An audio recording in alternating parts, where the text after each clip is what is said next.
Jadi jangan kepanasan, silahkan berpikir dengan waras sambil minum air putih supaya teman-teman tidak kepanasan dan tidak main tuduh dan tidak main klaim, tapi semakin sadar dan semakin pintar berwawasan untuk meyakini sesuatu. Shalom saudaraku yang dikasih oleh Tuhan, berjumpa kembali dengan saya di channel ini. Terima kasih telah mendukung perkembangan channel ini dengan cara subscribe, memberikan like, sehingga video di channel ini direkomendasikan oleh YouTube untuk menjangkau banyak orang.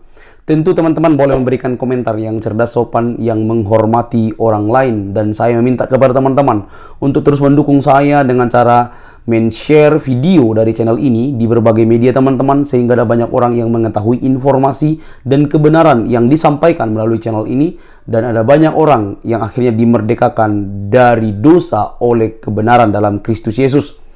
Terima kasih, Tuhan memberkati kita. Saudaraku yang dikasih oleh Tuhan, firman Tuhan dengan jelas berkata bahwa kita harus memberi pertanggungan jawab terhadap orang-orang yang menyalahpahami keyakinan kita, agama kita, kepercayaan kita terhadap Tuhan Yesus.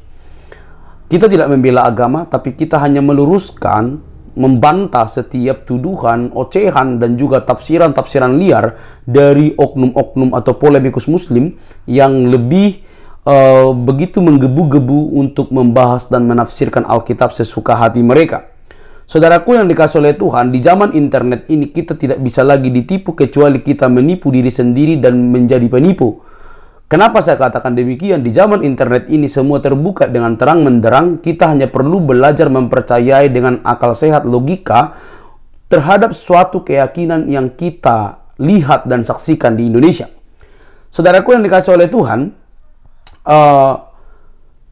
kita bisa mencari data-data dan juga buku-buku literatur yang bertanggung jawab untuk semua agama yang ada di Indonesia, termasuk Islam.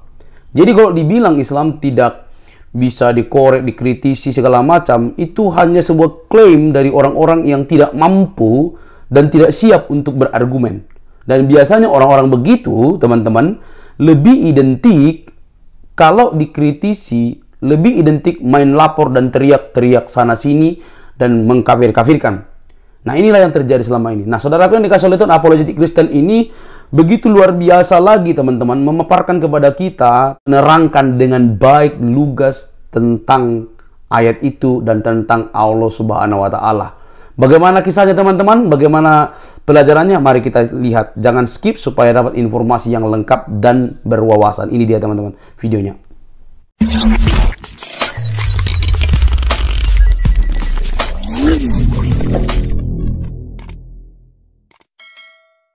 Muhammad itu ditemani oleh Syaiton, jin korin, ya, dan itu sudah masuk Islam jinnya, gitu loh. Itu ada di hadismu. Iblis atau setannya itu sudah masuk Islam. Oke, langsung itu panjang lebar. Saya cuma butuh jawaban itu ya. Anda menjawab bahwa di dalam agama Anda, iblis tidak menginginkan manusia hidup kekal atau masuk ke dalam surga. Coba Anda lihat di Yohanes 13 ayat 2. Iblis membisiki Yudas itu untuk apa?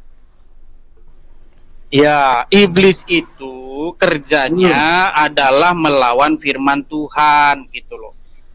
Terus enggak, saya tanya, jangan pakai jurus gereja. Saya tanya, iblis membisiki Yudas untuk apa?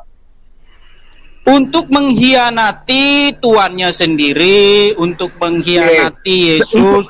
Tujuan pengkhianatan itu apa? Tujuan pengkhianat agar dia dapat uang. Agar Yesus disalib. Oh enggak, tujuan dia agar dia dapat uang, bukan tujuan agar dia disalib. Enggak ada itu. Kamu bacalah dimanapun, kalau bisa kamu tunjukkan, saya sembah kamu. Jadi Yesus itu dikhianati oleh Yudas, bukan supaya Yudas mengarahkan tentara-tentara Romawi untuk menyerahkan Yesus, bukan? Tidak. Jadi Yudas mengkhianati Yesus. Jadi Yesus demi 30 uang perak. Enggak, coba kamu lihat. Apakah Yesus pernah berbicara kepada Yudas bahwa di antara kalian ada yang akan mengkhianati saya dan menyerahkan anak manusia kepada orang-orang yang berkepentingan untuk menyalibnya? Pernah nggak kamu dengar itu? Ya, Yesus mengatakan di antara kalian adalah iblis. Terus tujuan iblis mengkhianati ini Yesus disalib. Tujuan salib apa? Tujuan salib apa? Ya. Maksudmu gimana maksudmu?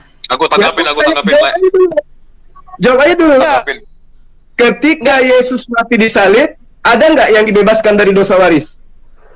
Ya, inilah yang perlu saya luruskan ya dari pemahaman Muslim ya. Kalau kalian mengatakan bahwa Yesus disalib untuk menebus dosa dan lain sebagainya, itu perspektif kalian gimana sih? Yesus Ya, mati jadi di itu kayu. salah. Dengarkan dulu. Jadi itu salah. Li, kalau kamu nanya, saya jelaskan, kamu diam gitu loh. Lagi pula ini sebenarnya udah out of topic loh ya, out of topic. Jadi kamu kalau mau seperti ini, channelmu masih baru, masih seger. Kenapa Ayo, saya pertanyakan ini sebagai terapi supaya kau jangan mimpi ke Inggris. Orang Inggrisan itu sudah berbondong-bondong masuk Islam meninggalkan ajaran yang seperti ini. Halu lagi kan, Betul. halu lagi kan. Nggak boleh halu, Pli. Oh, enggak. Masih pagi, Enggak masih halu, pagi halu. loh. Aku tanggapin Bang Jul, sebentar. Silakan. Ya, silakan, Mbak. Ya, tapi Bang Suma, dia mau ke Inggris biar aja gitu, mengurangi beban di Indonesia juga kan. Biarlah dia berlalu. Daripada di sini nularin orang gitu kan. Oke, saya kasih Ginting, silakan Ginting. Ya begini ya, aku agak prihatin melihat teman-teman mengagungkan orang seperti Bro Zulkifli ini ya. Dia Ya, bilang kitab silakan. suci. Sebentar dulu.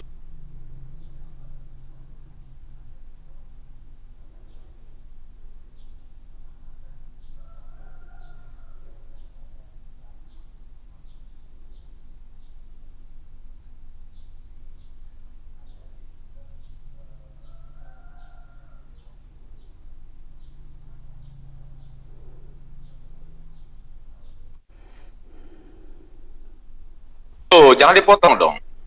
Anda ngomong-ngomong kitab suci, Anda bilang itu kitab yang suci. Ini gimana ceritanya? Itu frase. Ya, kitab suci itu bukan kitab yang suci. Kitab suci itu ya firman Allah yang dibukukan, itu artinya gitu loh. Aku agak miris dengan statement Anda gitu loh. Sekelas orang yang diagungkan kok seperti itu penerjemahannya gitu loh. Ya, tadi Lairi sudah jelas bilangin masalah iblis itu, udah dijawab. Tapi Anda memaksakan pola pikirnya Anda gitu loh. Iblis itu jelas Ya kan. udah. Supaya Kamu nggak si usah Yudas dapat nasihatin uang, saya itu butuh selesai jawaban. gitu loh. Saya tidak Sebentar butuh dulu nasihat dong. dari Anda. Ya, Loh. pertanggungjawabkan iman Anda. Saya Jangan ngomong- nasihat saya ngomong dipotong. Sekarang pertanyaan Saya ngomong saya, dipotong. tujuan iblis itu mau manusia masuk surga atau tidak? Bang Itu Jul, aja Bang Jul jawab. gimana nggak usah nih? nasihatin Saya Silakan. ngomong dipotong. Saya nggak butuh nasihat dari Anda, mohon maaf kawan. Saya butuh jawaban supaya kalian tersadarkan agama kalian itu kayak apa gitu loh. Biar ku jawab aja, Le. Ya. Le. Gini. Oh, gini silakan, Li. silakan, Le. Gini, kemarin ente udah saya WhatsApp, ya. Buku mau saya kirim, itu jawaban yang antum tanya itu ada di buku semua gitu loh. Kenapa ente nggak mau gitu loh? Apa takut? Jangan bukunya, saya mau narasumbernya. Saya mau jawaban. kamu, otakmu Edis, bukan Jawaban. bukumu. Saya maunya kamu. Jawaban. Jawab aja sekarang. Jawaban Jawab sudah ada semua di sekarang. situ, Kipli. Kamu katakan iblis itu tidak mau manusia hidup kekal. Apa yang dipertontonkan oleh gereja dalam agamamu? Iblis apa yang dilakukan? Membuat Yesus disalib dan menyebabkan dosa kalian ditebus, akhirnya kalian mendapatkan hidup yang kekal. Siapa propaganda? Iblis. Ya, Ayo, saya kasih tahu pakai ya. otak. Oke, saya jawab ya gini. Jangan. Sekalipun iblis merencanakan hal-hal yang jahat, tapi Tuhan membuat rencana jahat itu menjadi kebaikan. Saya kasih contoh ya. Saya kasih contoh aja sama kamu. Ketika saudara-saudara Yusuf menjual Yusuf ke Mesir dengan tujuan yang jahat, tapi Tuhan memakai tujuan yang jahat itu menjadi berkat. Yusuf menjadi raja di Mesir itu dan memberkati seluruh bumi dengan gandum. Nah, ketika iblis merencanakan untuk kematian Yesus, Tuhan mengubah itu menjadi berkat gitu loh. Ketaatan Yesus di kayu salib itu menjadi simbol ketaatan manusia gitu loh. Adam yang kedua, Adam yang pertama udah gagal. Ya gagal dia, jatuh dalam dosa. Sedangkan Adam yang kedua yaitu Tuhan Yesus Kristus, ya Tuhan saya yang saya sembah. Ini Anda lagi berhadapan dengan saya. Saya bukan cuma Anda. Saya butuh jawaban sesuai data. Kamu nanya, saya butuh jawaban sesuai data. Saya bukan asumsi. Iya. Mana Adam kedua? Yang mana Adam kedua? Ini mana dalilnya Yesus Adam kedua? Mau melebar Yus. Ada ini. Saya kasih. Ini baru baru kok. Jadi iblis mau Kristen itu masuk surga. Iya, jadi iblis merencanakan yang jahat ya. Tetapi sayangnya rencana iblis itu digagalkan oleh Yesus, ya. Tuhan Yesus taat sampai mati, dia tidak pernah memberontak dari Tidak tugasnya. ada yang menggagalkan Edis. Malah tentara Romawi berhasil membunuh Yesus sesuai dengan keinginan Edis. Sekalipun tentara Romawi berhasil membunuh Yesus, tetapi Yesus membuktikan dengan mengalahkan kematian itu dengan bangkit dari antara orang mati, sehingga itu menjadi satu bukti bahwa Yesus adalah kebenaran dan hidup. Omongannya Yesus terbukti, akulah kebangkitan dan hidup. Barang siapa yang percaya kepadaku, ia akan hidup. Nah, beda dengan Muhammad. Yuk, please. Nah, sekarang masih di kuburan. Sekarang kau percaya nggak? Kau percaya nggak kalau Yesus itu? Mana? Kau percaya nggak kalau Yesus itu nggak bisa berbuat apa-apa dari diri? Percaya? Yesus mengatakan dalam Bible, aku tidak berbuat apa-apa dari diri percaya sendiri. kamu kalau Yesus itu mengaku? Saya percaya itu. Tuhan Memang apa? itu tertulis Tuhan apa dalam yang Bible. tidak bisa berbuat apa-apa dari dirinya sendiri? Tuhan apa tuh? Kamu ngerti nggak? Kamu ngerti nggak apa definisi Tuhan? Saya tanya sama kamu. Apa Saya definisi tanya Tuhan? Coba. pencipta alam semesta apa yang tidak Dari bisa mana? berbuat apa-apa dari dirinya sendiri? Dari mana kamu dapat definisi Tuhan itu adalah pencipta alam semesta? Dari mana kamu dapat? Ya jelas. Orang Ya, Islam di itu mengakui mana? itu pencipta alam Kamu semesta. dapat itu dari mana? Kamu dapatnya itu dari mana?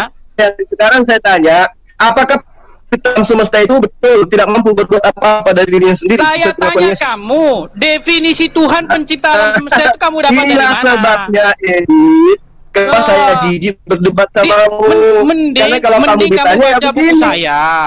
Mending kamu baca buku saya. Saya tidak Di butuh buku saya itu bukunya, saya butuh orangnya. uraikan apa itu Saya Tuhan. butuh Saya uraikan orangnya. di situ panjang lebar. Silakan kamu Sekarang baca Yesus itu. mengatakan di dalam Lukas 24 ayat 44 ada tertulis di Mazmur dan juga di Taurat tentang dia akan mati bangkit di antara orang mati pada hari ketiga. Berarti Yudas dengan iblis menyaksikan dan menjalankan apa yang Yesus nubuatkan tentang dirinya. Berarti iblis di dalam Kristen menginginkan orang Kristen masuk surga. Itu kesimpulannya.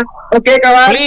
Kamu lama saya tinggal loh. Kamu lama saya tinggal, tapi kok nggak ada peningkatan. Saya nggak butuh mulut besarmu, Edis. Biar orang yang menyaksikan. Hari ini kamu nggak bisa apa-apa. Kamu hanya membuktikan iblis mau Kristen masuk ke surga. Pertanyaannya, surga yang mana dulu?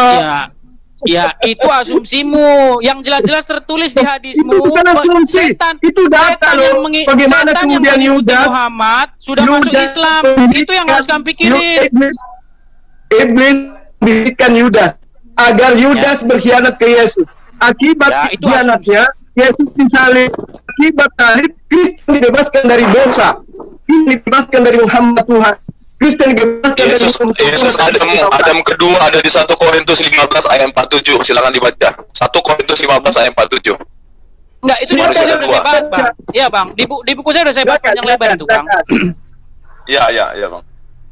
Silakan. Ya, buku saya udah saya bahas panjang lebar. Jadi gini ya, saya gini. Saya Yesus butuh bukumu. Saya butuh kamu, Edis. Kalau kamu ilmu.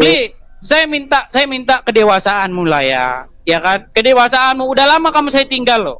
Ya. Harusnya kamu yang mikir, Edis. Harusnya kamu yang mikir. Ngapain kau bikin buku? Kamu nggak punya kapasitas apa-apa. Buku apa yang kamu buat? Kamu itu bagi saya, Edis, bagi saya mohon maaf, kamu itu hanya anak TK yang baca sampul buku kedokteran lalu kemudian buka praktek. Camkan itu baik-baik. Nggak apa-apa. Saya juga nggak minta pendapat. Yang baca buku itu pasien semua. Yang jelas kamu belum pernah pegang buku saya. Sentuh aja nggak pernah. Gimana? Iya, saya nggak pernah pegang bukumu, tapi saya sudah sering membuat pengarang buku itu babak belur kayak sekarang nih. Iya, kalau cuman klaim self proclaim gitu buat apa gitu loh? Boleh gue ngomong? Itu bukan klaim, itu fakta, Edis. Ini Bro Zulkifli ini aneh loh. Pengertian kitab suci aja udah salah, mau ngomong yang lain lagi. Ginting, diam dulu, Ginting ya. Ginting, kau diam dulu. Kau hormati Bang Zuma. Diam dulu, Edis. Edis, diam dulu. Bang Zuma ini bukan orang sembarang. Diam dulu kau. Diam dulu. Diam dulu. Kau jangan sembarangan. Bang Zuma ini kelasnya bukan kelas kau. Bukan kelas kau. Salah kok, gimana? Biarkan saja. biarkan saja dia ngomong sama Edis. Jangan numpang tenar di sini. Jangan numpang tenar di sini. Kalau ngomongnya salah kok. Jangan numpang tenar di sini. Kelasmu belum sampai. Kelasmu belum sampai. Biarkan aja, lu diam aja. Diam aja. Apa kitab suci? Diam aja. Diamkan aja. Biarkan Bang Zuma sama Edis. Kelasmu belum sampai. Kelasmu belum sampai. Diam aja. Udah diam ya. Main tuh. Apa kitab suci coba? Ya, jangan numpang tenar. Jangan numpang tenar kepada Bang Zuma. Kau diam aja, biarkan Edis sama Zuma. Kalian sadar ini orang ada ilmunya dalam kitab Anda sama Bang Zuma. Gak ada ilmu gimana? Apa kitab suci coba? Kutanya. Coba jawab. Udahlah, itu kau nggak ada ilmunya. Apa kitab suci? Kelasku aja belum. Apa kau mau hina-hina Bang Zuma? Ngomong banyak banget lu. Gak ada ilmunya, udah diam aja. Apa kitab suci? Dengarkan aja Bang Zuma sama Edis. Diam aja. Diam aja. Gak perlu gua ngapain. Gak ada ilmunya. Gak ada ilmunya. Oke, jadi hari ini kita sudah membuktikan ya bahwa di dalam ajaran Kristen iblis menginginkan pengikut Kristen itu masuk surga. Data dalil saya sudah serahkan. Artinya bahwa siapa yang ingin masuk surganya iblis, silakan meluk agama Kristen. Itu dari saya. Nggak apa-apa, Beli. Kamu punya perspektif semacam itu, nggak apa-apa, saya hargain ya. Cuman itu tidak tertulis di dalam Bible-nya orang Kristen. Itu perspektif kamu ya. Kamu memandangnya seperti itu. Itu tertulis, Edis. Yang memanggil Yesus itu sebagai anak Allah siapa? Coba saya minta lah, cobalah kamu dewasa lah, gantianlah orang ngomong gitu loh. Kamu ngomong kan saya diam, saya jawab kamu gitu loh. Itu perspektif kamu semacam itu, oke, nggak masalah ya. Kamu punya perspektif yang salah, saya bilang gitu. Nah, tapi Muhammad itu ketika Aisyah bertanya Aisyah kepada Muhammad, apakah setiap orang diikuti oleh syaitan? Muhammad bilang iya. Apakah termasuk engkau juga? Iya, tapi setannya sudah masuk Islam. Justru setan yang masuk Islam itu dalam agama. Kamu salah di situ, karena kamu nggak bisa membedakan antara setan dengan jin. Kamu salah. Iya, intinya di tempatmu itu jin korin masuk Islam gitu loh. Itu aja, itu jelas-jelas ada gitu loh. Bahkan Muhammad ketika Muhammad dikatakan jika seorang laki-laki dan seorang perempuan berdua, yang ketiga adalah setan. Jadi sebenarnya gini ya. Kamu nggak bisa membedakan antara jin dengan setan. Itu payahnya di situ. Iya, kayaknya kamu nggak bisa membedakan antara manusia dengan Tuhan. Di situ bedanya. Tuhan itu apa sih? Coba ada nggak kata Tuhan dalam Quran? Saya kasih tahu sama kamu. Nggak usah. Saya sudah tamat dengan pertanyaan kamu. Kamu nggak tahu di dalam dari Quran kata itu Tuhan ada kata Tuhan. Itu saya sudah paham itu ya. Ini udah lari kemana-mana kamu. Rasa bahasa Indonesia itu, Edis, ketika orang Indonesia berkata Tuhan, itu identik dengan pencipta alam semesta. Ngerti? Oh, nggak ada, salah itu. Baca buku terus saya yang kamu katakan Tuhan apa menurutmu? Yang Tuhan itu apa? Ya, kamu saya bukakan satu ayat dalam Quran ya. Sebenarnya di dalam Quran maupun dalam Bible tidak ada kata Tuhan, yang ada itu kata ilah dan kata roh. Biasa. Nah, kamu dengarkan dengarkan penjabaran saya, dengarkan. Menurut orang Indonesia, kata Tuhan itu rasanya adalah mengarah kepada pencipta alam semesta. Paham? Mau kau definisikan apapun itu tentang Tuhan dalam Al-Quran, Tuhan dalam kitabmu, orang Indonesia mengakui Tuhan itu berarti berbicara mengenai pencipta alam semesta. Salah. Saya jawab dengan Quranmu. Coba tunjukkan di Indonesia ini ada benda yang disebut Tuhan selain pencipta alam semesta. Silakan. Ya, saya jawab dengan kitabmu ya. Saya nggak butuh itu, Edis. Saya katakan samamu, rasa bahasa Indonesia mengajarkan orang Indonesia ketika mendengarkan kata Tuhan itu identik dengan pencipta alam semesta. Ya, itulah kesalahan persepsi. Itu kesalahan persepsi. Kenapa? Karena Tuhan ini siapa yang salah? Siapa yang salah di situ? Siapa yang salah?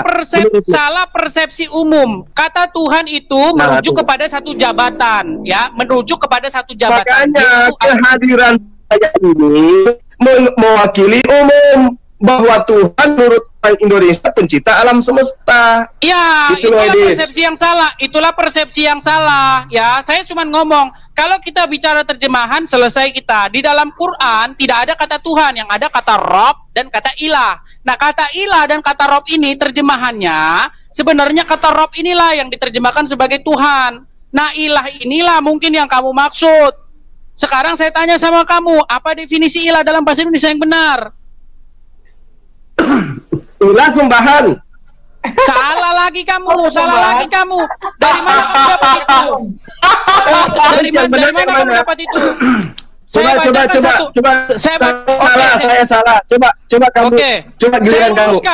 Saya luruskan kamu ya. Apa definisi ilah yang benar ya? Saya luruskan. Al-Jatsiyah ayat 23. Al-Jatsiyah ayat 23 berkata, maka pernahkah kamu melihat orang-orang yang menjadikan hawa nafsunya sebagai ilahnya? Sekarang saya tanya sama kamu, ada nggak orang yang menjadikan hawa nafsu sebagai ilahnya, berpikir bahwa nafsunya itu adalah pencipta langit dan bumi? Ada nggak yang berpikir begitu? Nah, sekarang saya tanya samamu, apa definisi sembahan? Kan tadi saya mengatakan ilah itu sama dengan sembahan. Nah, sekarang sembahan itu apa? Ilah itu definisi sembahan itu apa? Ayo, supaya kamu itu cerdas sedikit. Kita bukan bicara. Nah, kamu kan menanggapi saya. Kamu kan nanggapin saya. Ilah menurut saya adalah sembahan. Kamu larikan ke ayat suci Al-Quran dengan terjemahan menghambakan atau memperturutkan hawa nafsu, ya kan? Nah, sekarang menyembah itu apa maksudnya? Enggak, kita nggak bicara bahasa Indonesia. Kita bicara ilah, apa terjemahan ilah yang benar ke dalam bahasa Indonesia. Saya bukakan kamu contoh Al-Jatsiyah 23. Pernahkah kamu melihat orang yang menjadikan nafsunya sebagai ilahnya? Ilah di situ digunakan. Nah, sekarang dengar dulu. Ilah itu sembahan. Dengar seseorang itu menggunakan dirinya ke syahwat. Dengar dulu yuk. Dengar, saya tidak perlu dengar. Kamu dengarkan saya, kamu tanggapin. Saya dengarkan kamu, saya tanggapin. Kamu siapa emang? Gantian sekarang kamu mengatakan di dalam Al-Quran ada sembahan. Nah, sekarang bisa nggak saya mengatakan orang yang memperturutkan hawa nafsunya dia tunduk dan patuh terhadap nafsunya? Bisa saya katakan begitu? Nah, itu makanya saya tadi ilah. Bisa, betul. Jadi ilah itu berarti apa yang salah? Apa yang salah ketika saya mengatakan kita sama dengan sembahan? Yang salah ketika kamu menerjemahkan ilah itu sebagai pencipta langit dan bumi, itu salah. Setuju. Siapa yang bilang ilah pencipta langit dan bumi? Kamu yang ngomong itu barusan. Saya mengatakan ilah identik dengan sembahan. Ayo, kamu jangan melintir, Edis. Kamu jangan melintir, Edis. Kamu tanya apa itu ilah? Saya katakan sembahan. Mana saya katakan ilah itu pencipta alam semesta? Tuhan itu bisa merujuk kepada setan, bisa merujuk kepada siapapun. Ketika kamu jadikan dia berotoritas, itu sudah benar. Itu sudah benar. Itu sudah benar. Yang saya katakan sama dulu, Tuhan menurut Indonesia itu adalah pencipta. Saran saya sama kamu, baca buku saya, di situ saya uraikan semua.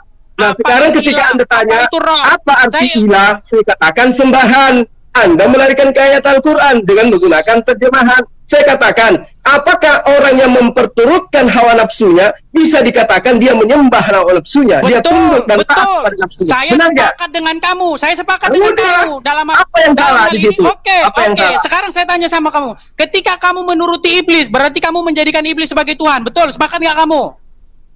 Sepakat nggak kamu? Saya tanya. Betul. Oke. Betul. Itu berarti dia menghambakan diri.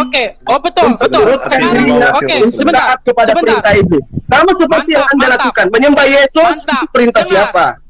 Ustaz Zuma, sebentar. Edis, sabar dulu. Bang Zuma nih, nggak seru, nggak ada enggak. Saya luruskan sebentar Alwan. Saya luruskan sedikit Alwan. Edis, sabar. Sedikit bicara ya. Please sedikit Alwan. 20 detik. 20 detik Alwan, sebentar, please. 20 detik. Enggak, ini harus saya luruskan. Ini harus saya luruskan. Saya tahu gini. Sabar dulu Edis, sabar. Enggak, 20 detik aja.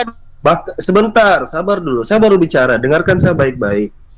Saya tahu nanti ujung-ujungnya kamu kembali lagi kepada atiullah wa atiur rasul, berarti mentaati Muhammad, berarti menyembah Muhammad, begitu kan? Itu kan sudah basi, sudah diulang-ulang.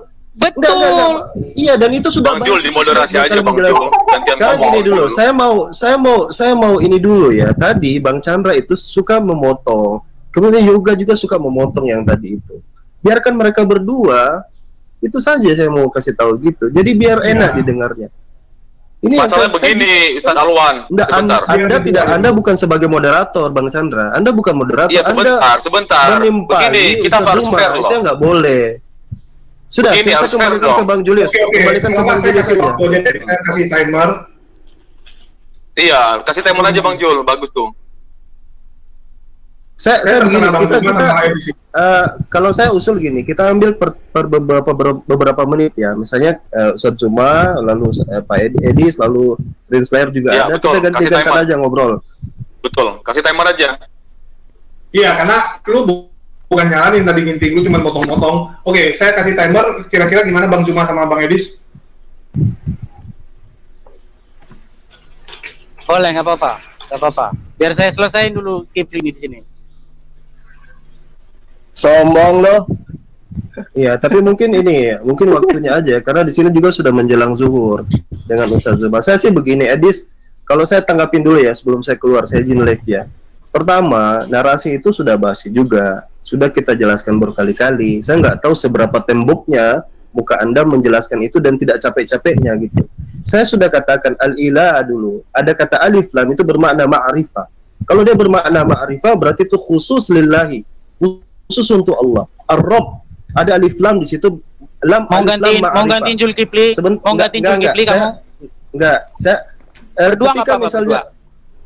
Ketika misalnya kemarin saya tanya kamu, apa bahasa God dalam bahasa Aramaik, kamu jawabnya apa? Allah, ya kan? Iya. Allah, kan? Berarti kamu memang harus akui dulu bahwa kamu salah, betul tidak? Kok salah dari mana? Bahasa Arabnya God. Itu syiriak. Itu syiriak. Allah. Ya, kamu tahu nggak bedanya Syria sama ini? Beda. Sama Syria sama Arab. Iya, itu beda logat. Itu beda logat. Alwan, kamu ngerti apa? Kami ini pegang pesita. Alwan, kamu punya pesita nggak? Saya tanya sama kamu. Kamu punya pesita nggak? Saya tanya kamu. Kamu ngerti nggak apa pesita? L apa pesita? Dengan elaha itu beda. Itu saja kamu kemana-mana kamu. Oke. Saya cuman kasih permisalan kedua. Kamu tidak bisa bedakan tentang jin, kamu anggap setan. Korin itu artinya sahabat, seperti korin, sesuatu yang sangat dekat. Kamu anggap dia setan. Dapat dari mana sumbernya? Saya tanya kamu. Saya tanya sama apa kamu. Apa itu setan? Apa itu jin? Bisa bedakan tidak setan dengan jin? Ini melebar. Kamu mau bantu Zulkifli? Enggak, kamu bantu Zulkifli berdua. Tidak. Saya tidak ingin karena Ustaz Zulkifli sendiri aja sudah lebih dari Bang Alwan katanya mau closing. Bang Alwan mau closing katanya udahlah pergi aja sana. Karena saya ditimpali, makanya saya coba untuk menerangkan. Oke, jadi ketika misalnya sudah orang bantuin Zulkifli nggak apa-apa, 2 orang. Enggak.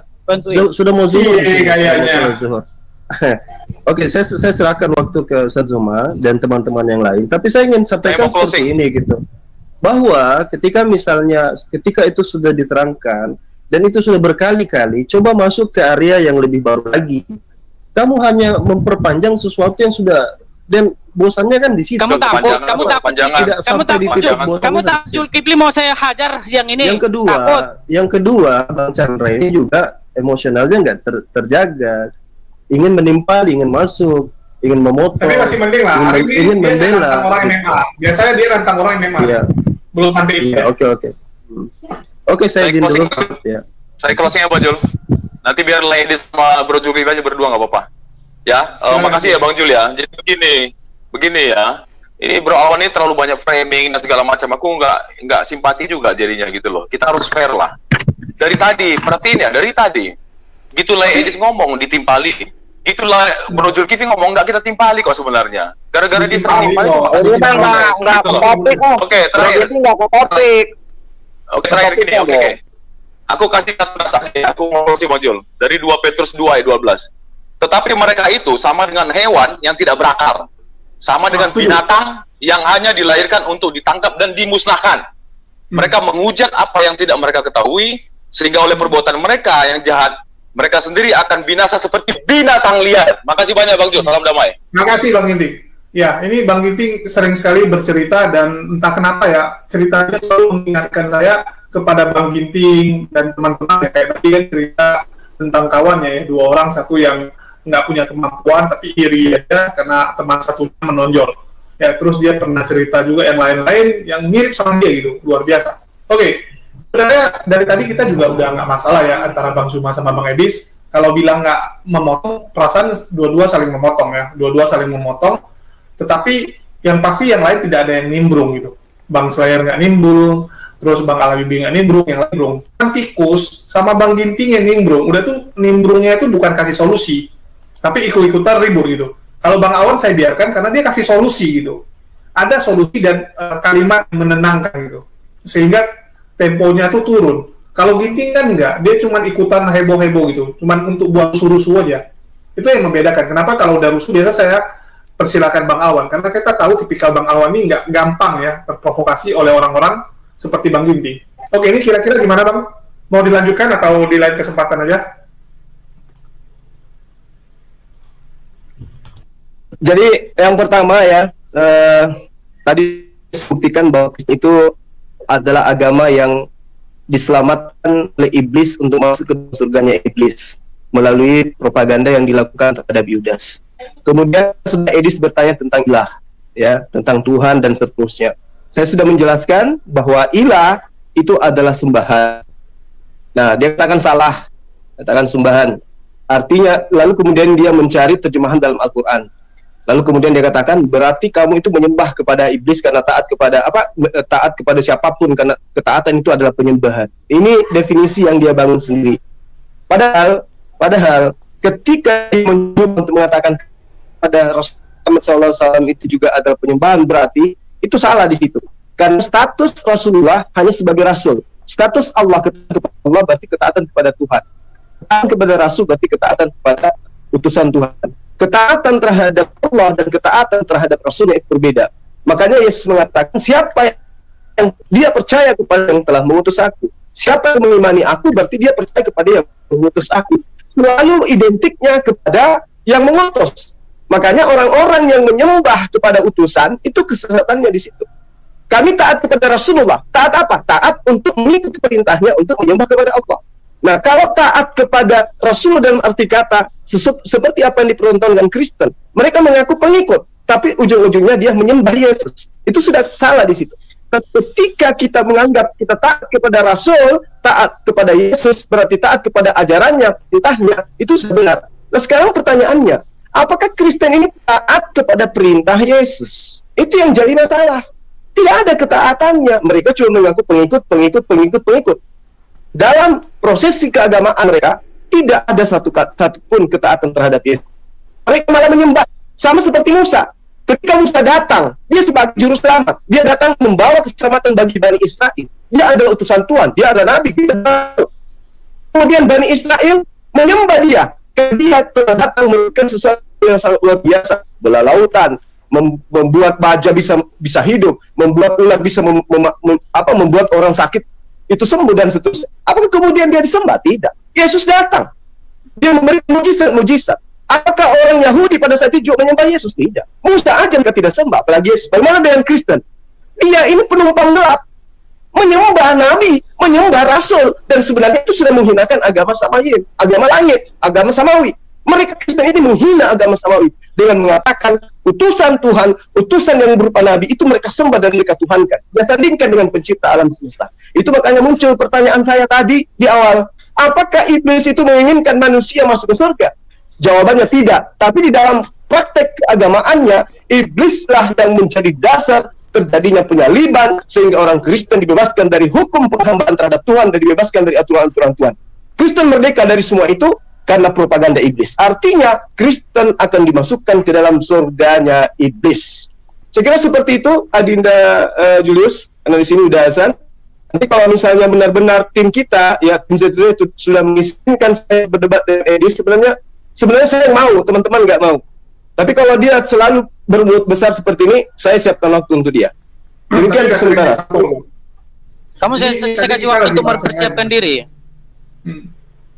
Enggak, Zulkifli saya kasih waktu untuk mempersiapkan diri untuk menghadapi saya. Saya cuma mau jelaskan gini ya, orang Islam dan juga orang Kristen kebanyakan ya, itu tidak bisa membedakan apa itu avodah atau ibadah dengan menyembah. Ya, jadi gini, yang perlu saya luruskan begini. Arthur Jeffrey dalam bukunya The Foreign Vocabulary of Quran memasukkan kata ibadah di dalam Quran itu sebagai kata yang dipinjam dari bahasa Ibrani. Saya luruskan ya, saya luruskan.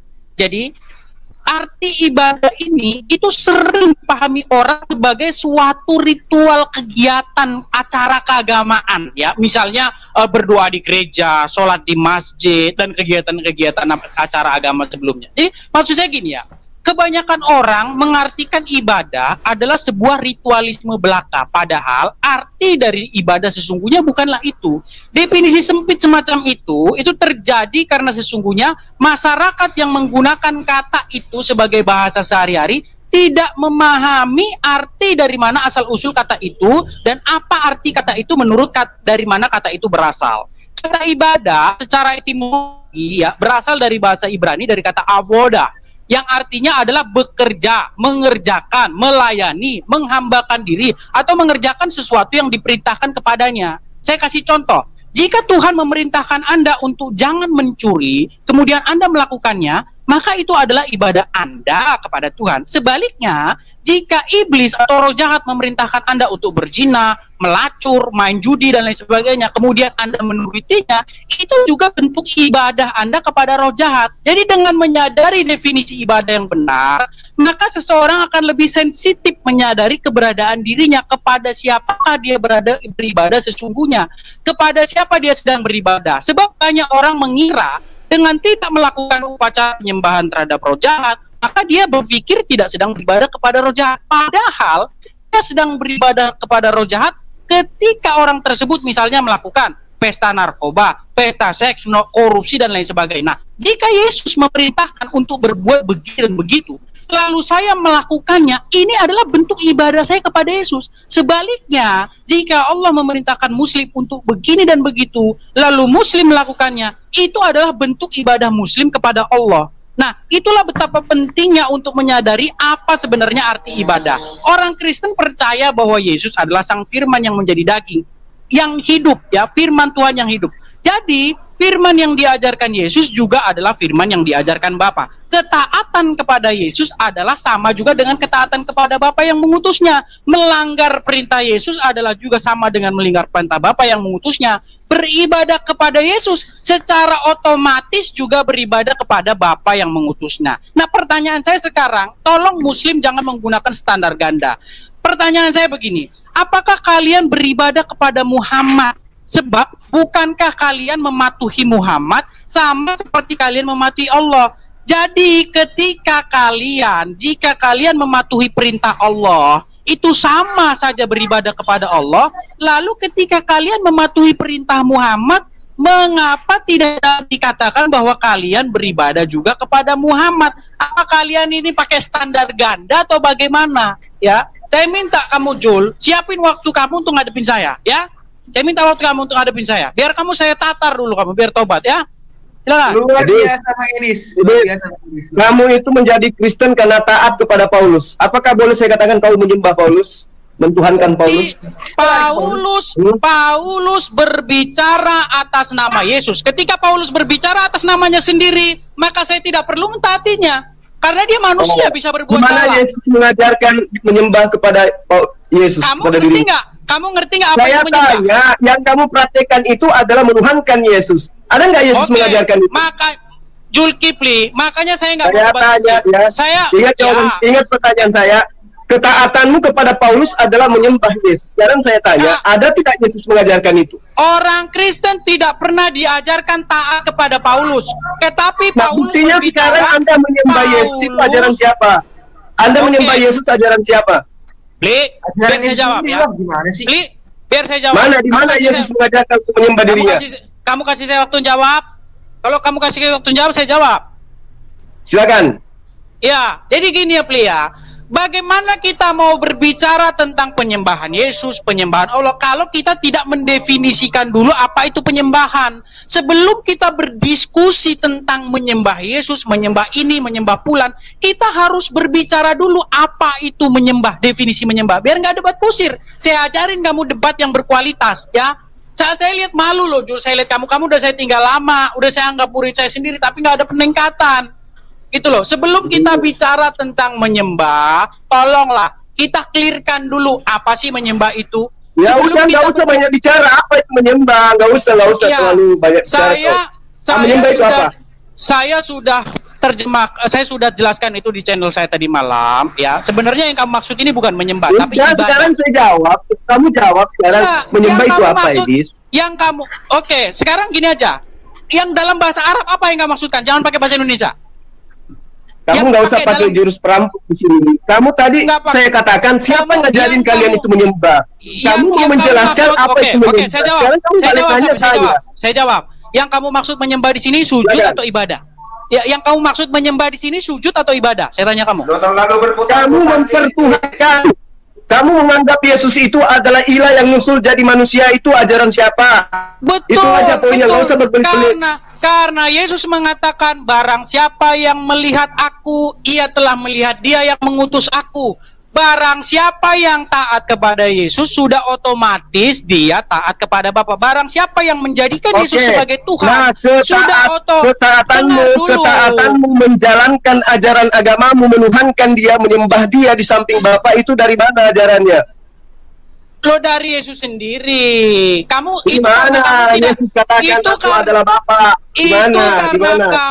Itu karena kamu tidak tahu apa itu menyembah, proskuneo, dengan apa itu ibadah, avoda. Udah saya bilang sama kamu, avoda itu adalah melakukan suatu pekerjaan, melakukan suatu pelayanan. Ketika saya mematuhi perintah Yesus, saya menjalankan apa yang diturutinya, itulah saya ibadah kepada dia. Kita bicara ibadah, bukan sujud. Sekarang yang pencipta alam semesta ini Yesus atau Bapa yang mengutus Yesus? Yang menciptakan alam semesta adalah firman Tuhan. Bible mengatakan firman Tuhan saya tidak tanya itu. Saya tidak tanya itu. Itulah makanya saya jijik sama kamu. Yang saya tanya, jangan lari kemana-mana. Bapak yang mengutus Yesus atau Yesus yang dilahirkan? Bapak yang mengutus Yesus atau Yesus yang dilahirkan Maria yang menciptakan alam semesta? Itu pertanyaan saya. Ya, kenapa? Jadi kamu harus bisa bedakan, ya, mana firman Tuhan, saya perempuan, Des. Kamu bisanya cuma menghakimi. Ditanya apa, jawabmu apa? Saya tanya yang menciptakan alam semesta ini Bapa yang disembah Yesus itu debat atau kusir Yesus nanti. yang Itu debat kusir. Maria. Apa jawabanmu kemudian?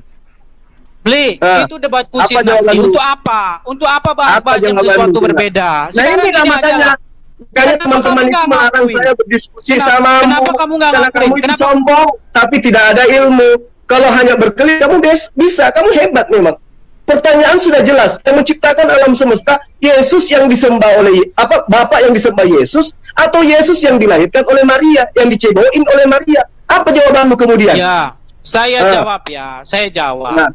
Daging Yesus, ya, flesh, ya, atau tubuh Yesus itu tidak menciptakan apapun. Makanya ketika kamu bertanya, bukan Yesus. Saya sudah bilang sama kamu, daging atau daging tubuh Yesus itu berarti baru yang menciptakan bukan Yesus kan? Ya, kamu bilang Yesus sebagai apa dulu? Sebagai firman Tuhan atau sebagai Yesus sebagai daging? Yesus itu manusia atau firman Tuhan? Ya, dua-duanya. Dua-duanya. Kamu salah. Coba di mana? Di mana Yesus mengaku? Di mana Yesus atau di kitabmu itu, di mana di kitabmu itu dikatakan Maria melahirkan firman? Coba. Tidak pernah ada. Pernah ada. Tetapi ada dalilnya Maria melahirkan anak manusia, betul? Gini ya Yus ya. Gini ya Plia, gini. Pertama, ambillah satu tema yang ada kaitannya dengan perbandingan agama. Itu urusan Kristen, kamu nggak ada urusannya ke situ. Apa? Nah, gitu dong. Sekarang gini aja. Lambaikan bendera putih itu begitu, harus terang-terangan. Ya, sekarang gini aja. Penyembahan terhadap, kamu kan mempermasalahkan penyembahan terhadap Yesus. Apakah penyembahan terhadap Yesus adalah musyrik atau tidak? Saya jawab. Jelas musyrik dong. Dan itu yang kamu praktekkan. Kamu berkelit dengan mengatakan dagingnya Yesus atau firmannya Yesus. Kan itu caramu menyembunyikan kalau kamu itu udah keok. Kan gitu. Gimana? Fakta kamu sudah mengakui bukan Yesus karena Yesus adalah daging. Memang daging Yesus. Karena kamu nggak bisa. Karena kamu tidak bisa melihat Yesus sebagai manusia dan Yesus sebagai sang ilahi. Ini kamu nggak bisa bedakan. Mana coba tunjukkan sisi keilahian Yesus mana? Sama seperti kamu tidak. Sekarang saya tanya sama kamu. Susun kekuatanmu, tunjukkan kepada saya mana bukti Yesus itu punya sisi keilahian. Sekarang saya tanya sama kamu. Tunjuk sisi keilahian Yesus mana? Ya, saya harus menjelaskan kekristenan. Nah, ini kamu nggak bisa menjawab. Cara kamu seperti anak-anak, Kifli. 6. Caramu seperti anak-anak. 8. 9. Ketika Al-Quran dibakar, saya tanya sama kamu, yang terbakar itu Al-Qurannya atau kertasnya? Saya tanya sama kamu. Saya menjelaskan sesuatu yang apa kamu pahami. Ketika Quran dibakar, saya tanya sama kamu, apakah Quran terbakar? Sisi keilahian Yesus mana? Ketika disunat. Saya tanya sama kamu, ketika Al-Quran dibakar, apakah Al-Quran terbakar? Saya tanya sama kamu. Hakikatnya terbakar nggak? Apa cuma kertasnya? Yesus mana? Iya, kamu nggak bisa bedakan. Kamu nggak bisa bedakan Yesus sebagai daging dan Yesus sebagai sang ilahi. Itulah kenapa. Mana sang ilahinya mana? Coba kamu tunjukkan sang ilahinya mana? Supaya saya mampu membedakan. Supaya saya mampu membedakan. Coba pakar yang mengaku Edis ini tunjukkan sisi keilahian Yesus itu yang mana? Ketika Yesus mengampuni dosa. Ketika Yesus menyembuhkan orang, ketika perkataan dosa di mana? Ya, capek saya ngomong. Saya capek ngomong sama kamu. Ada waktu saya jelasin sama kamu di situ. Ketika Yesus mengatakan dosamu telah diampuni, dia tidak mengatakan dosamu telah aku ampuni. Jadi ini aja. Buanglah debat kusir. Sekarang kembali kepada tema. Kalau kamu sebentar ini biar saya close dulu. Gini ini penting ini ya. Kalian itu pakai standar ganda. Pli, kamu dari tadi ngomong saya diam loh. Gini deh ya. Ketika kamu mengatakan, ketika saya mematuhi perintah Allah, contohnya, ketika Allah memerintahkan untuk sholat, kemudian saya patuhi itu dan saya lakukan, itu adalah bentuk ibadah. Kamu sepakat di situ, ya, pakai standar yang mantap. Tapi ketika saya bilang, ketika kamu mematuhi perintah Muhammad dan melakukannya, kamu bilang, oh nggak ibadah. Ini yang saya bilang, kamu standar ganda. Kami nggak pakai standar ganda. Juga loh. Siapa bilang itu bukan ibadah? Siapa? Kapan saya katakan jadi kamu beribadah kepada Muhammad? Hah? Bukan ibadahnya kepada Muhammad. Perintahnya apa? Ada nggak? Ada tidak ibadah yang dilakukan penyembahannya untuk Muhammad? Ada nggak? Tunjuk dalilnya. Ketika kamu mematuhi semua perintah Muhammad, apakah kamu tidak menyembah Muhammad? Tidak dong, tapi taat kepada perintahnya. Karena kamu nggak tahu definisi ibadah. Tadi kan saya bilang sama kamu. Sekarang ibadah kami itu kami tujukan kepada siapa?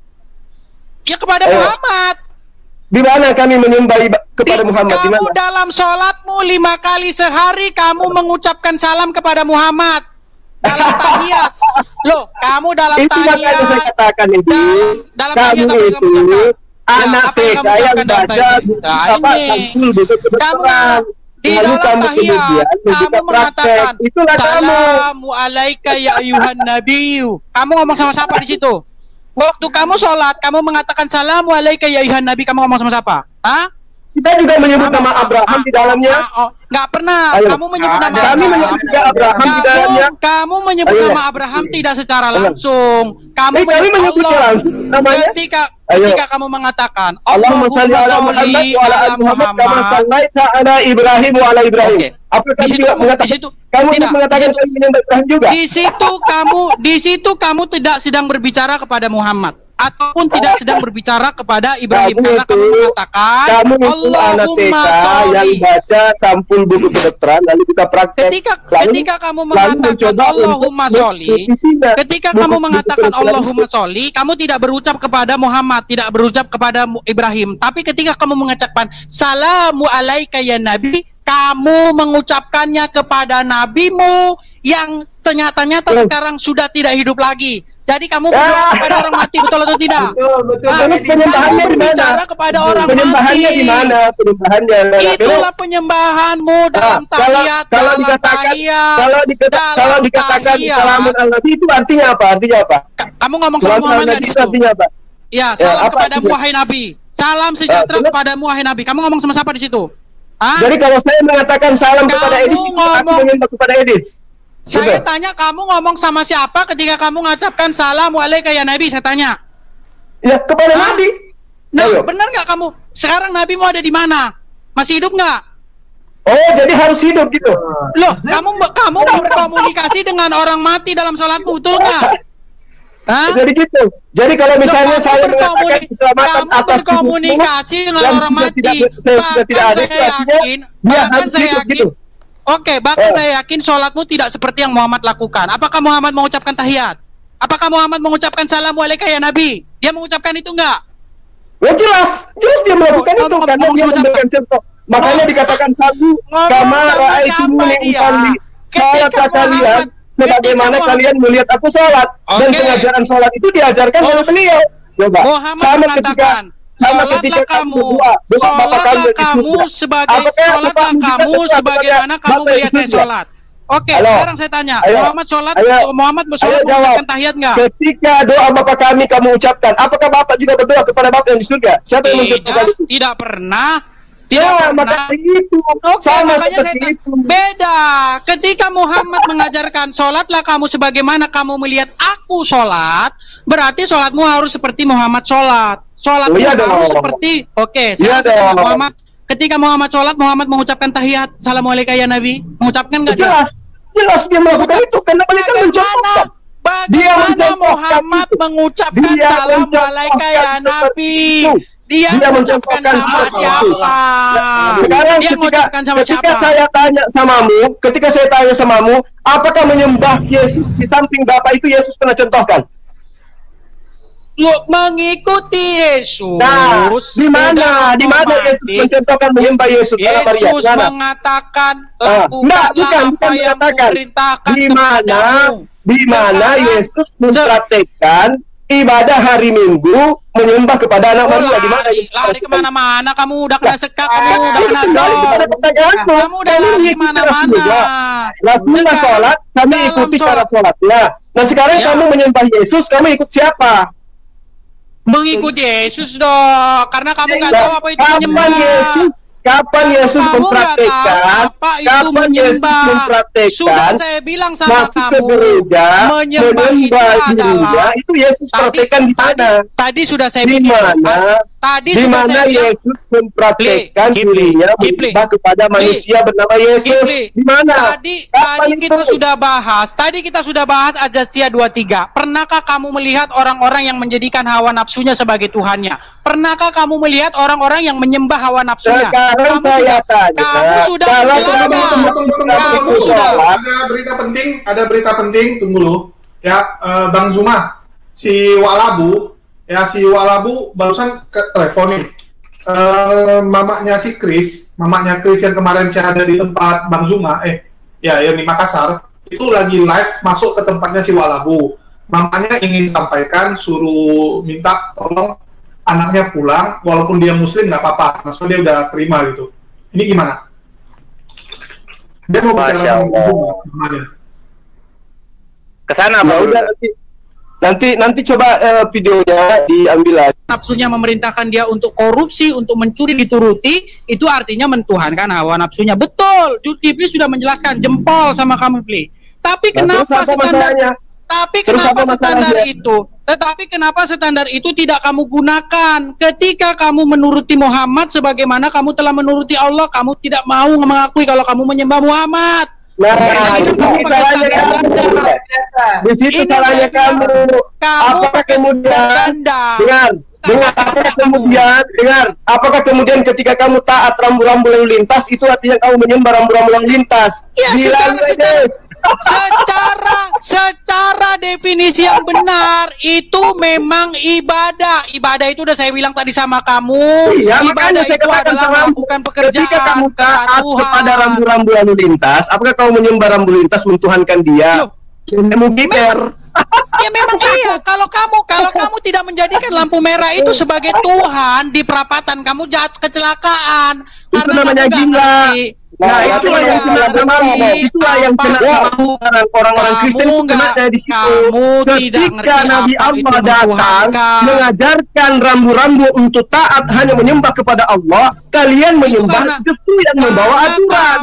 Ketika lampu merah mengajarkan berhenti, lampu kuning hati-hati, lampu hijau berjalan, justru kamu menyembah yang lampu merahnya. Di situ salahnya kamu. Ketika kamu mematuhi lampu merah, kamu meyakini bahwa lampu merah itu adalah otoritas. Orang yang taat kepada rambu-rambu lalu lintas itu bukan menyembah kepada rambu-rambu lalu lintas, tetapi taat kepada aturan pemerintah. Nah sekarang ketika Yesus datang mengajarkan rambu-rambu supaya menyembah kepada Allah, kamu justru menyembah kepada Yesus. Berarti kamu sama halnya menyembah lampu merah.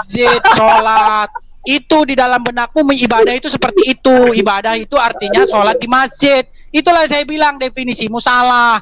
Udah saya bilang sama kamu, ketika kamu menuruti hawa nafsumu, mengikuti dia terus, apa yang dia suruh ini kamu ikutin. Kamu bilang, oh ya itu menyembah, kamu akui. Terus kenapa kamu tidak menggunakan standar yang sama, Kipli? Terhadap ya karena penyembahan, karena aturan ketaatan kepada Rasulullah, poinnya 100% mendudukkan dirinya sebagai nabi, mendudukkan Allah sebagai Tuhan. Saya bilang, nah, kamu menyembah ketika kami taat kepada perintah nabi, berarti kami menabikan beliau. Kalau kami menuhankan Muhammad, berarti kami tidak taat perintahnya. Di situ kebahlulannya kamu. Sama seperti Yesus. Aku datang bukan atas kehendakku sendiri. Aku datang atas perintah Bapa yang telah mengutus aku. Aku tidak dapat membuat apa-apa dari diriku sendiri. Apa yang aku katakan adalah apa yang diperintahkan oleh Bapa untuk aku katakan. Salahnya kamu menyembah Nabi dan Rasul yang diutus untuk menyampaikan manusia untuk menyembah kepada Allah. Kamu menyembah sang utusan. Di situ errornya kalian. Paham enggak? Ya udah gini Bang Zul, apakah Tuhan mengizinkan poligami sedangkan Tuhan itu menginginkan sepasang-sepasang? Bukannya satu buktinya jangan lari kemana-mana. Tuhan yang kau sembah itu, Tuhan yang kau sembah bernama Yesus itu berasal dari keturunan poligami. Gimana tuh? Coba kamu gunakan standar yang sama. Kamu gunakan standar yang sama Al-Jatsiyah 23 ini ya. Itu dari keturunan istri keempat dari Nabi Daud. Tolong kamu gunakan standar yang sama. Ketika kamu menuruti hawa nafsumu, mengikuti taat. Saya tanya sama kamu Kipli. Saya tanya sama kamu Kipli. Ketika kamu mematuhi perintah hawa nafsumu, saya tanya sama kamu, kamu menyembah hawa nafsumu nggak? Saya tanya. Menyembah betul. Oke betul. Sepakat. Kamu pakai standar yang sama ya. Gunakan standar yang sama ya. Ketika kamu mematuhi Muhammad yang setaraf dengan mematuhi Allah, Muhammad mengatakan barang siapa yang taat kepadaku, ia taat kepada Allah. Ya. Jadi ketika kamu taat kepada Allah, taat kepada Muhammad, itu udah otomatis kamu taat kepada Allah. Saya tanya kamu menyembah Muhammad nggak? Menyembah dalam arti kata taat untuk kemudian mempertuhankan Tuhan yang diperkenalkan oleh apa? Kamu menggunakan standar ganda. Sekarang begini, kamu menggunakan standar ganda. Dengar gini. Ketika kamu berbicara mengenai ketaatan kepada hawa nafsu yang apa maksudnya? Contoh, hawa nafsumu memerintahkan kamu untuk berzina, misalnya, atau untuk mencuri, atau untuk mengambil harta orang lain. Kamu turuti dan kamu lakukan. Itu ibadah kamu, itu penyembahan kamu terhadap hawa nafsu, betul atau tidak? Betul. Betul atau tidak? Betul. Ketika Rasulullah saya taati, dia perintahnya kayak mana? Ketika Rasulullah saya taati, dia perintahnya kayak mana? Contoh misalnya, Muhammad membolehkan berbohong dalam 3 hal, sedangkan Al-Quran memerintahkan untuk mengatakan yang benar. Gimana? Kamu turuti perkataan Muhammad? Kamu menyembah Muhammad? Coba Anda jabarkan, di mana dia mengatakan membolehkan berbohong? Baca buku saya, biar kamu pintar. Baca buku saya. Di buku saya sudah saya tulis. Saya minta kamu yang menjelaskan, bukan buku. Kamu lagi berhadapan, saya lagi berhadapan dengan kamu. Kirim alamat saya kirim bukumu. Kalau kamu keberatan mengirim alamatmu, silakan kamu suruh orang lain menghubungi saya yang tidak saya kenal, saya kirim alamatnya ke dia. Dengan kamu sekarang, saya tidak berhadapan dengan bukumu. Coba tunjukkan di mana Muhammad mengatakan boleh berbohong dalam 3 hal. Ya.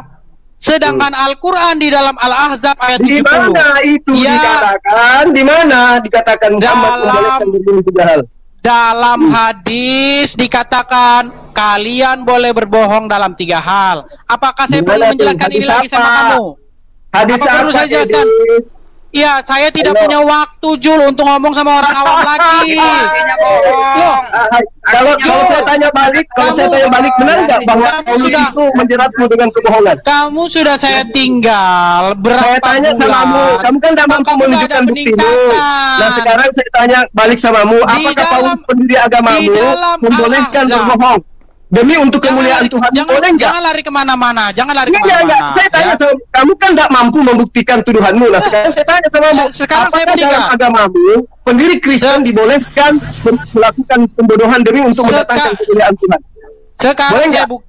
Sekarang saya buktikan di mana Muhammad mengatakan boleh berbohong. Sekarang tinggal kamu kasih saya waktu atau enggak. Kalau kamu nyerocos terus, kamu jelaskan haditsnya, kamu jelaskan kayak mana hadits itu. Oke. Saya jawab ya. Saya jawab ya gini. Jadi ya, Al-Qur'an di dalam surat Al-Ahzab ayat 70 mengatakan, ya, wahai orang-orang yang beriman, bertakwalah kamu kepada Allah dan ucapkanlah perkataan yang benar. Al-Ahzab 70, silakan kamu cek. Ingat ya, ayat Al-Quran tersebut sudah titik sampai di situ, tidak boleh diedit. Jadi menurut ayat itu umat Islam diperintahkan untuk mengucapkan perkataan yang benar. Titik. Bukan ucapkanlah perkataan yang benar kecuali dalam 3 hal. Nah, Zulkifli yang saya sayangi ya, walaupun kamu udah saya tinggal lama tapi nggak ada peningkatan ya, di dalam hadis saya kasih contoh Bukhari 2749, Tirmizi 1939, Muhammad mengatakan kebohongan dibolehkan dalam 3 hal: berbohong dalam peperangan, berbohong untuk mendamaikan orang yang bertikai, dan berbohong antara suami dan istri. Di sini kita tidak sedang berbicara apakah bohong dalam 3 hal yang disebutkan oleh Muhammad itu baik atau tidak. Kita nggak ngomongin itu. Yang pasti Al-Quran telah memerintahkan di dalam Al-Ahzab ayat 70 kepada umat Muslim agar mengucapkan perkataan yang benar. Yang menjadi masalah di sini adalah mengapa di satu pihak Al-Quran memerintahkan untuk mengucapkan perkataan yang benar, tetapi di pihak lain Muhammad membolehkan berbohong dalam 3 hal. Apakah berbohong adalah mengatakan perkataan kebenaran yang dimaksudkan oleh Al-Quran? Apakah mengucapkan perkataan yang benar sama dengan berbohong? Jika Al-Quran memerintah, jangan kamu potong dulu, Kipli. Saya sudah paham. Jangan, kamu belum paham. Kamu belum lahir, saya sudah tahu itu. Itu adalah ajaran agamaku. Kamu nggak perlu ajarin paham. Saya dengarkan dulu. Kamu mau gimana saya mau ngomong sama kamu? Mengajarkan solusi bahwa dalam perang boleh melakukan sesuatu yang kau anggap bohong. Sekarang gini. Udah saya bilang sama kamu. Saya tanya sama kamu. Ketika kamu mengawal, kamu punya jenderal, kemudian jenderalmu itu ditepung. Boleh nggak kamu mengatakan bahwa jenderal saya tidak ada di sini? Boleh nggak? Sudah saya bilang sama kamu. Saya tanya sama Bu Edis. Ketika kamu dikepung di dalam perang, kemudian kamu diancam sama musuh dalam status perang, kamu ditanya, mana jenderalnya? Jenderalnya ada di dalam kamar. Bisa nggak kamu langsung mengatakan tidak ada di sini atau kau katakan ada di dalam? Bisa nggak? Saya menjawab. Kamu kasih waktu saya menjawab atau tidak? Bang Jul. Kamu kasih saya menjawab atau tidak? Kamu kasih saya menjawab atau tidak? Ya. Silakan. Yang jadi masalah di sini adalah bukan masalah apakah yang dikatakan Muhammad itu berbohong dalam 3 hal itu baik atau tidak. Kita tidak bicara hal itu. Itu ya. Pemahamanmu sebagai Kristen, nggak apa-apa, tidak masalah. Tapi kami umat Islam memahami secara mendalam. Al-Quran sudah memerintahkan untuk mengucapkan perkataan yang benar. Tadi. Ketika dalam kamu diancam, mana jenderalmu, mana pimpinanmu, maka seorang prajurit boleh mengatakan pimpinan kami tidak ada di sini. Itu boleh. Iya, kamu boleh bohong. Artinya boleh bohong. Strategi perang namanya ini. Artinya boleh bohong tidak? Sekarang saya tanya samamu, ketika orang tuamu terancam. Sekarang saya tanya, ketika orang tuamu terancam, kemudian kamu membelanya, kamu menyembunyikan orang tuamu. Bisa nggak kamu jujur-jujuran mengatakan kepada penjahat bahwa orang aku ada dalam kamar? Boleh nggak kamu mengatakan beliau tidak ada demi untuk mempertahankan? Demi kejujuran, demi kejujuran. Tunggu. Kalau bahasan itu saya udah pernah bahas dan orang Kristen sendiri mengakui dia boleh menipu. Contoh nih, ini ada Bu Uti ya, Shalom. Misalnya contoh nih, Bu Uti kanker stadium 4. Terus dokternya bilangin sama anaknya, mama kamu kondisinya tinggal menghitung hari. Terus Bu Uti nanya sama anaknya, ya gimana nak hasil pemeriksaan dokternya? Anaknya ya karena kasihan sama Bu Uti, yang nggak mau mamanya cemas, yang nggak mau dia berduka, dibilangin nggak aman kok mak, sehat-sehat, bagus kok. Dokter bilang tinggal makan obat, tinggal pemulihan. Itu sering kita lihat ya bagaimana orang-orang di luar termasuk kekristenan ya menipu untuk hal-hal itu. Itu boleh nggak gitu? Kalau kamu bilang nggak boleh, artinya kalian masuk neraka semua, Dis. Dan itu sering dilakukan. Ya, sangat sering dilakukan. Kenapa? Tujuannya memotivasi. Contoh, Edis ditanyain sama istrinya, ya udah cantik belum, Pak, gitu kan? Atau ini baju ini bagus nggak? Padahal Edis cuma lihat sekilas gitu. Padahal baju itu jelek gitu. Atau istrinya gendut gitu. Tapi kamu memuji istri kamu. Kamu menipu nggak muji istri kamu? Kalau kamu gunakan standarnya Kristen dengan mengatakan itu salah, masuk neraka kamu, Dis. Saya jawab ya. Kamu kalau sakit pun kamu harus terus. Saya jawab. Versinya dokter, mama bentar lagi mati gitu. Saya jawab. Iya, tapi kasih kesempatan saya menjawab. Udah terlalu melebar gitu kan. Terus di sini saya mau tegasin, Dis. Kalau kamu suka kali ngomong ulang-ulang, saya juga bingung gitu. Di tempat lain mungkin kamu di tempat baru boleh gitu. Tapi di tempat yang udah sering, saya rasa nggak mendidik. Ya sama sekali nggak mendidik. Terus saya cuma mau nambahin Bang Juma, tadi kan baru dari tempat si Walabu ya, dari tempat Walabu, dan seperti biasa ya, Oten-Oten ini sangat suka menggiring gitu. Dia mengatakan bahwa Christopher itu takutnya dididik jadi teroris lah, jadi apal gitu ya. Oten-Oten selalu memframing gitu. Jadi dia minta dimediasi untuk ketemu Bang Juma. Ini kurang ajarnya Oten gitu ya. Orang mau jadi giliran kita sudah menjelaskan yang mana kamu itu tidak bisa membaca huruf aslinya, kamu bilang itu salah. Giliran kita yang menjelaskan buku yang hanya terjemahan, kamu katakan kami juga salah. Padahal kita pun sudah jelas-jelas mengatakan Paulus menjerat kalian dengan tipu daya. Dalam kelicikanku aku menjerat kamu dengan tipu daya. Apa tuh? Ya udah gini aja Bang Zul gini aja, suruh aja Kemenak untuk menarik semua terjemahan Al-Qur'annya gitu aja dah. Ribet banget. Tadi suka. Emang ada terjemahan Al-Quran yang memerintahkan berbohong? Ada terjemahan Al-Quran yang memerintahkan boleh berbohong? Ada. Terjemahan hadis ada nggak? Terjemahan hadisnya kan begitu. Dibolehkan berbohong. Coba tunjukkan terjemahan Al-Quran yang memerintahkan berbohong. Coba. Di hadis kan ada dibolehkan berbohong. Oh, hadis sudah saya jelaskan itu. Jul, bahkan di dalam Quran jangankan berbohong, Jul. Bukan cuman berbohong di dalam Quran itu, sumpah kalau terpaksa juga boleh. Makanya saya bilang, ya saya nggak ngomong ajaran Islam. Saya cuma ngomong ajaran kamu, Jul. Ya, ajaran kamu itu nggak lebih daripada kalau kepepet boleh. Ya, bahkan saya bilang Muhammad pun bersumpah pernah ditegur sama Allah. Jadi saya tanggapi sedikit ya, Ustaz Zuma permisi ya. Terus sama siapa Yogi ya, jangan suka nyeletuk kayak tidak jelas gitu ya.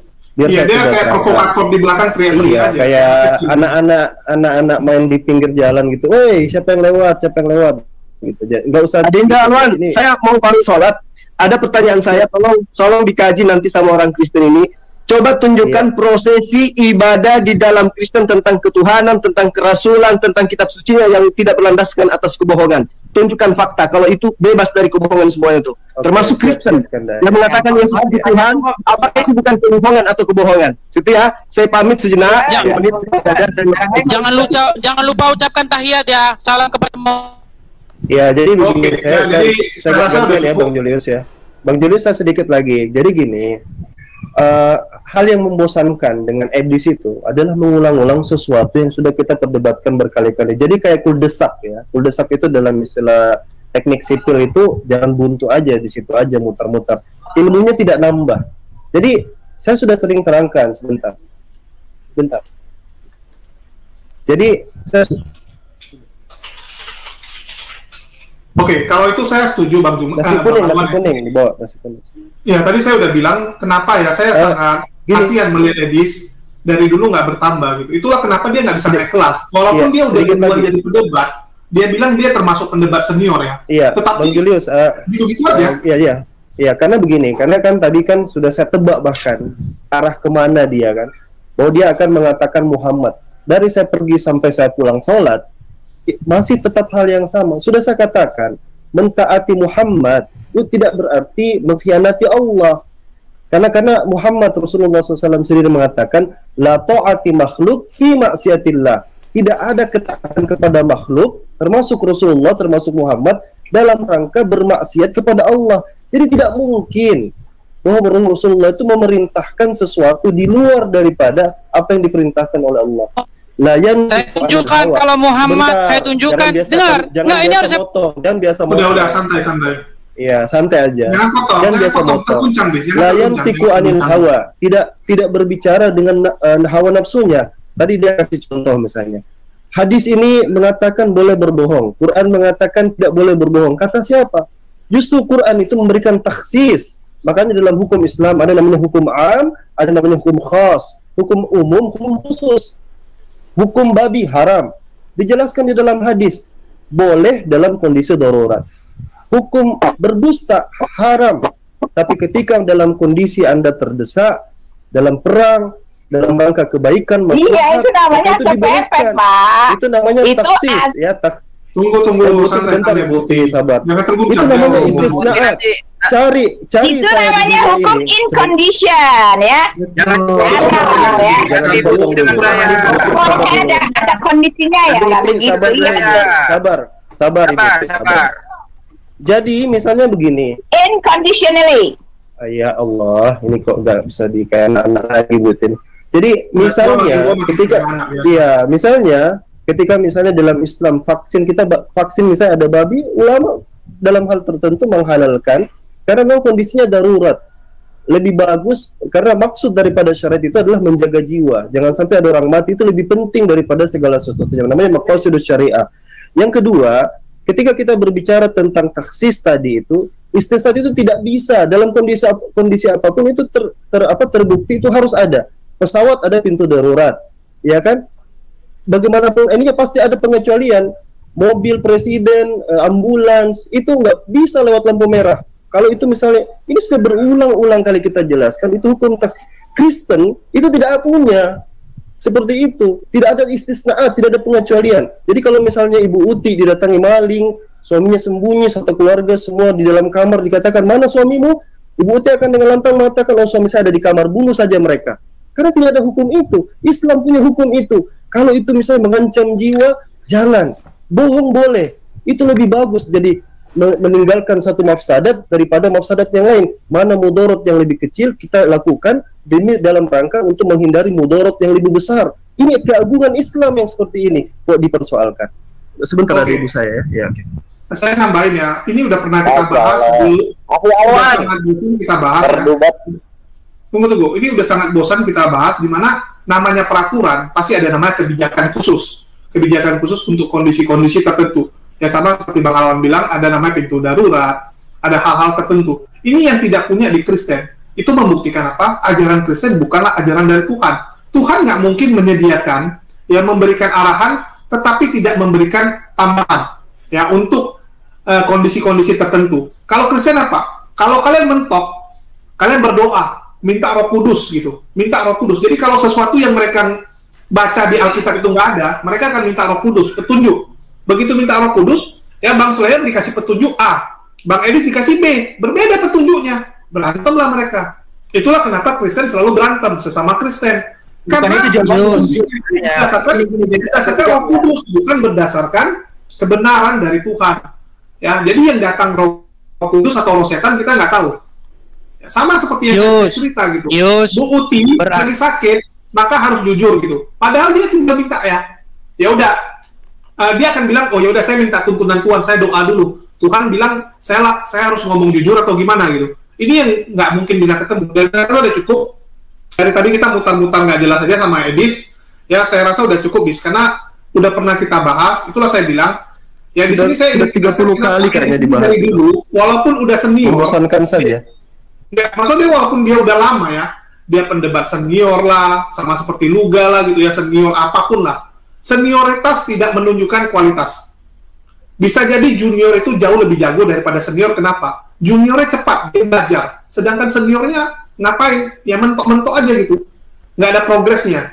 Itulah Edis. Jadi kalau kenapa kamu ini tidak dihormati sama orang Kristen, ya penonton kamu pun dikit, itu hal yang wajar, Dis. Harusnya kamu introspeksi diri, bukan nyalain orang lain. Bukan nyalain, wah kenapa sih Juma begini gitu ya. Kenapa Walabu bisa ada pendukung gitu. Tadi kamu bilang kamu senior.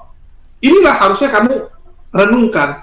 Kenapa si Walabu bisa 100.000 subscriber, ya, terus yang lain bisa rame. Tadi kamu alasan, wah karena saya Kristen, kalian Muslim enak gitu. Sebenarnya, ya Kristen itu malah duluan. Banyak YouTube Kristen itu jauh di atas Muslim. Itu kita akui. Ya kamu lihat Pavel 88, Kanuru, di atas kami. Dia udah 200.000. Walabu juga 100.000. Tetapi kan kualitas kamu ini kamu tunjukkan sehingga kamu bisa ngejar. Nggak masalah, Walabu duluan dari saya nggak masalah gitu. Yang penting saya konstan dengan kecepatan saya yakin suatu saat saya akan kejar dia gitu. Suatu saat saya akan kejar dia. Begitu juga dengan Goldian ya. Dia dalam waktu 1,5 bulan, 2 bulan ya, udah 2 bulan, lihat kecepatannya, udah lewati Bang Awan secara jumlah subscriber. Jumlah penonton udah ngalahin semua gitu. Bahkan channel Muslim untuk bulan ini semua dilewati sama Goldian ya, termasuk saya. Saya 3 hari ini menang sih. Jadi total dia udah menang dari semua gitu. Artinya apa? Tidak menunjukkan apapun senioritas. Jadi jangan dikit-dikit kayak nenek-nenek yang dikit-dikit mau dihormati karena dia udah lebih tua. Ini kan ibarat nenek-nenek yang selalu ngomong, hormati saya karena saya orang tua gitu. Kamu mau dihormati tunjukkan bukan gitu yuk. Bukan orang akan respect, akan hormat. Itu aja sih dari saya. Gini aja, Bang Julius, coba ditanya Edis ini. Edis, berapa kali kamu angkat tema ini? Berapa kali? Jujur aja dari hati kamu yang paling dalam. Di mana? Angkatnya di mana? Angkatnya di mana? Karena kalau saya menghitung ya, saya menghitung itu sudah seperti hampir 50 kali gitu. Iya, karena kalian itu kan cuma nanya nggak bisa dijawab. Kalian nggak mau dijawab. Cuma nanya doang, tapi nggak kasih kesempatan saya menjawab. Berapa kali? Berapa kali lo angkat topik ini? Itu pertanyaannya. Oh. Ya sudah lebih dari 2 kali karena kalian nggak nangkep poin saya. Bohong banget lo 2 kali baru ngangkat. Dengar dulu. Langsung aja saya rasa daripada mutar-mutar nggak jelas. Biar gue mau closing statement dong. Silakan Ustaz Unggul. Ya, yang pertama ya, kayak Zakir Naik punya standar kepada siapa yang menantang ya. Donditan juga gitu. Rudi sampai jerawat batu pengen banget debat dengan Donditan. Tapi Donditan punya syarat, kalau bukan rektor minimal dosen sekolah tinggi teologi. Jangan, kalau bukan pendeta, minta didampingi sama pendetamu. Itu standar ya. Tetapi inilah luar biasanya Bang Zuma ya. Saya sebenarnya nggak rela gitu loh. Jangan Bang Zuma, jangan tanggapi semua orang. Tetapi itu kan kelebihannya Bang Zuma ya. Siapapun dilayani, diberi kesempatan. Cuma orang kadang suka numpang tenar kayak Ginting tadi. Dia nanya, arti kitab suci apa? Arti kitab suci apa? Padahal dia membedakan Maria maminya Yesus dengan Maria Magdalena aja nggak bisa gitu loh. Ya, terus sudah dibuktikan banyak ayat-ayat kontradiksi, tambahan, sisipan, pengurangan ayat-ayat kembar di dalam BOB itu loh, nggak terbantahkan 276 seri. Nah kemudian mengenai Edis ya, ini tambahan udah dijelaskan matang banget. Tidak ada satupun orang di dunia, bahkan ateis sekalipun, pembenci Islam sekalipun, yang mengatakan bahwa orang Islam menyembah Nabi Muhammad. Tidak ada. Jadi Edis ngiri karena dia mentok ketika dibuktikan oleh Bang Zuma bahwa Kristen itu menyembah jalan, menyembah rambu, lalu dia mau setarakan, cari remisan umat Islam menyembah Nabi Muhammad. Salah. Kenapa dimuliakan?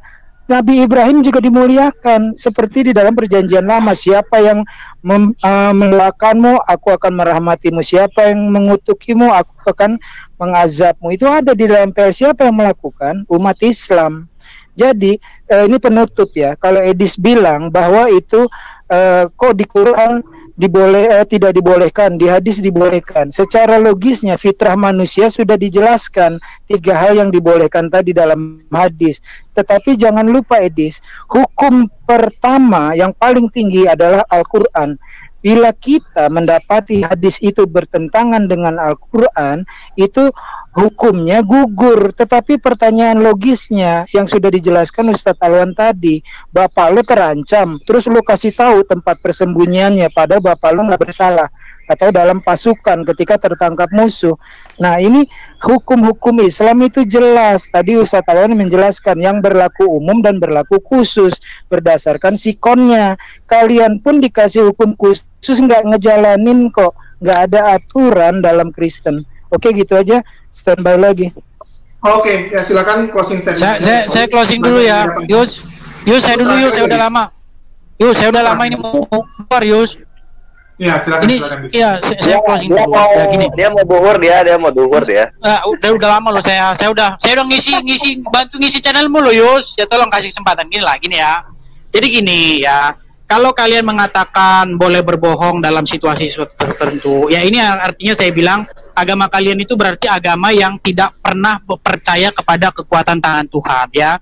Orang Kristen walaupun dimanapun ya, udah saya bacakan tadi, jika iya kamu katakan iya, jika tidak kamu katakan tidak. Apa yang lebih dari situ berasal dari si jahat. Artinya apa?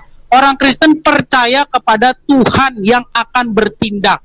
Nah, sementara kalian walaupun dilarang berbohong, tapi nggak apa-apa kalau terpaksa. Itu artinya kalau kalian dipaksa harus nyembah berhala, ya nggak apa-apa, nyembah aja, kan terpaksa. Nah, ini yang saya bilang, kalian itu tidak pernah percaya kepada kekuatan tangan Tuhan, ya. Terus yang kedua, ya saya bilang, kalian, jangankan kalian ya, Muhammad itu bersumpah dan dia diwajibkan melepaskan diri dari sumpahnya. Itu di dalam At-Tahrim ayat 2. Ya, Muhammad ditegur Allah karena sumpahnya dan dia ditegur untuk melepaskan diri dari sumpahnya.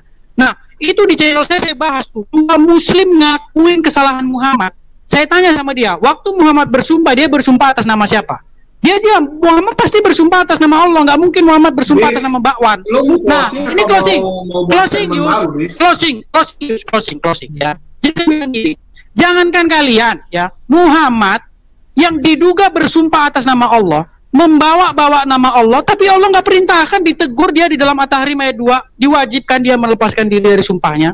Jadi saya maklum saja gitu loh, makanya saya tidak mungkin saya mengikuti Muhammad itu, tidak mungkin ya, karena boleh melakukan kejahatan dalam hal-hal tertentu, nggak boleh ya, termasuk kalau terpaksa boleh, ini nggak bisa, kalau dalam Kristen nggak gitu, katakan yang jujur gitu. Nah itu aja statement dari saya. Oke teman-teman yang dikasih oleh Tuhan, kita sudah menyimak pemaparan yang luar biasa mengenai ini, merupakan fakta baru buat teman-teman umat muslim supaya lebih terbuka untuk mengkritisi, mempelajari setiap keyakinanmu teman-teman. Ternyata apa yang disampaikan oleh apologetik Kristen ini membuat kerja keras bagi umat muslim untuk lebih lagi mengetahui keyakinanmu sebagai Islam tentang Allah Subhanahu wa Ta'ala yang selama ini ustadz-ustadzmu tidak membongkarnya dengan jujur. Makanya saya bilang di awal tadi, zaman internet ini kita sudah semakin harusnya bijak, pintar. Tidak boleh kembali ke zaman jahiliyah teman-teman, di mana semua orang buta pemahaman, buta tentang Allah gitu kan. Dan semoga hatimu terbuka dan lebih bertanggung jawab terhadap ajaranmu.